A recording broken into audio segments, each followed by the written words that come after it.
En 1976 se recibieron las primeras informaciones en relación al desarrollo nuclear ruso.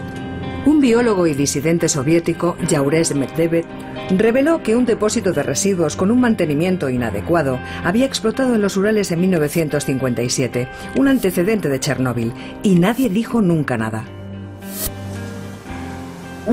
¿Por qué piensa que la gente no quería creerle? Pues porque en 1976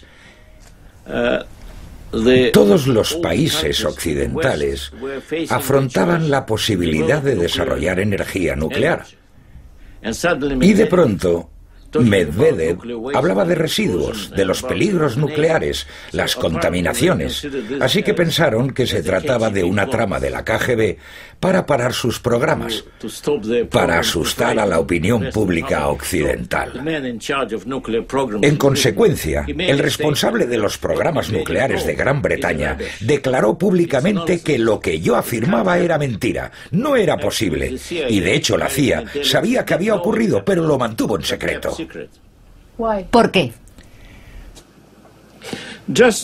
Probablemente por las mismas razones por las que no querían generar miedo en relación a la energía nuclear, con lo que se aconsejó guardar silencio.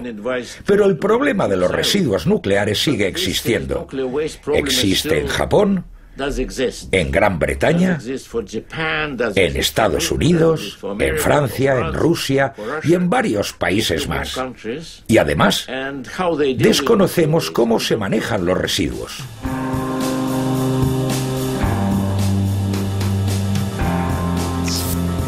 El accidente nuclear de 1957 tuvo lugar en los Urales, en una parte de Chelyabinsk.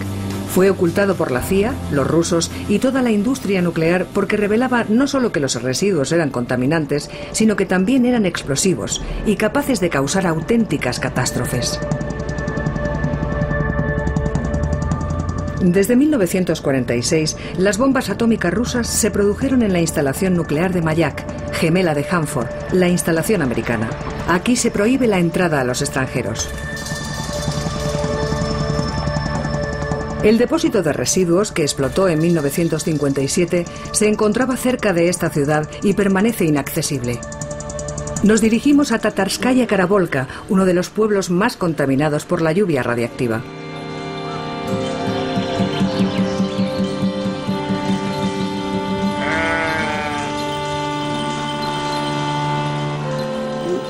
Cuando ocurrió, yo tenía 12 años.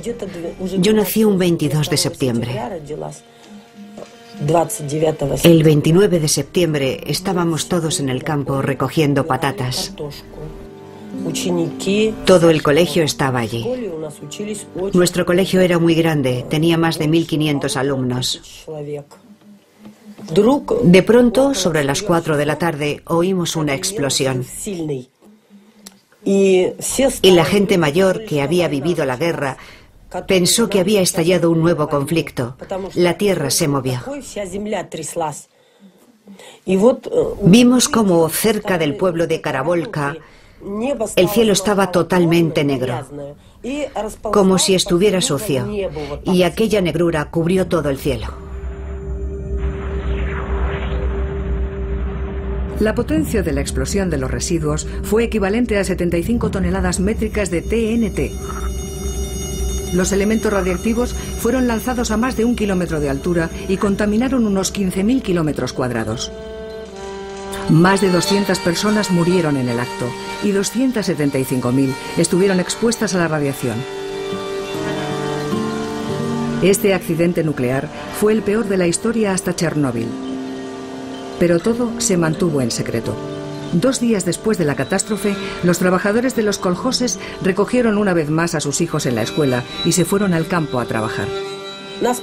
Nos llevaron al patio del colegio y nos dijeron que nos necesitaban en el koljós para recolectar.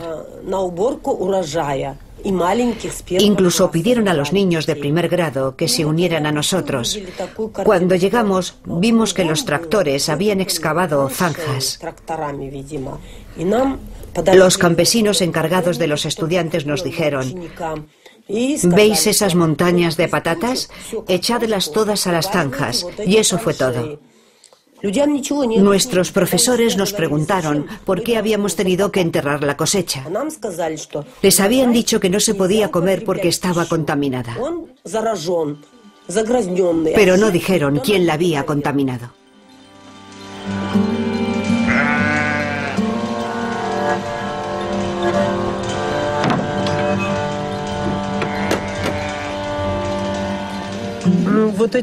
La gente que vivía en estas casas murió de cáncer. Eran todos técnicos en desmantelamiento. A veces cuando vengo aquí me echo a llorar. Ya no queda nadie y el Estado no hace nada. Las casas están ahí, pero vacías. 1, 2, 3, 4, 5, 6 casas. 6 casas vacías porque todo el mundo murió.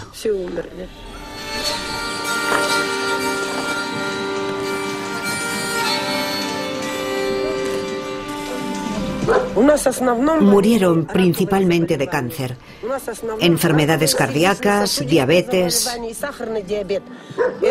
Todas esas enfermedades están asociadas a la contaminación.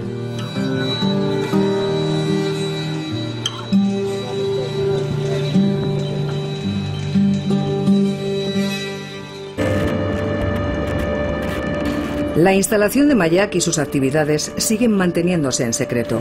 Desde el principio, las plantas de plutonio de este enorme complejo han arrojado sus residuos líquidos a los lagos, transformándolos en estanques gigantes al aire libre.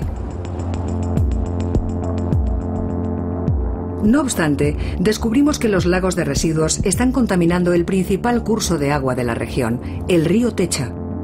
Este río proporciona agua a muchos pueblos antes de afluir en el río Ob, que cruza Siberia para desembocar en el mar de Kara.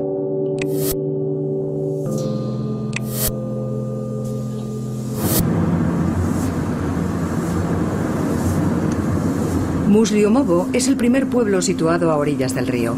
Nos dirigimos allí con Christian Courbon, un científico del laboratorio francés CRIDAD, para investigar la contaminación de la zona por residuos radiactivos. En el trayecto cruzamos el río Techa.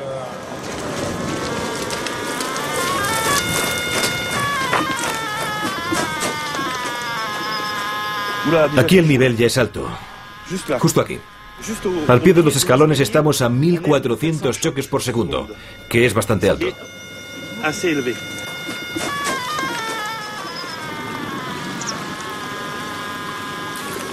Si continúo por la orilla, sigue habiendo 2000. Pegado al agua, 2004, 2006, 2008, 3000, 4000, 5000. Esto está totalmente podrido. Es alucinante. 5000 choques por segundo, 50 veces más que el nivel natural de radiactividad. Según el sensor del nivel radiométrico, está muy contaminado. No sabemos cuáles son los elementos radiactivos que hay aquí, ni el tipo de radiotoxicidad. Pero es muy peligroso, así que hay que evitar tocarlo con los dedos, chuparse los dedos o que entre en contacto con la piel.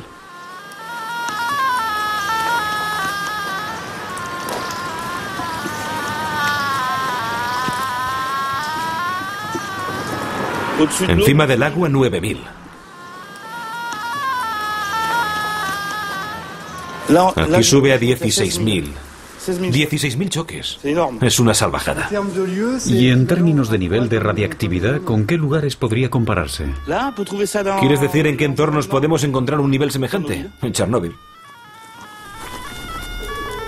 Pero unos niveles así, al borde de una carretera, debajo de un puente, no. Debajo de un puente, un lugar público. Y esto está lleno de huellas de pisadas. Hay gente que debe venir aquí a buscar juncos o a pescar, vete a saber.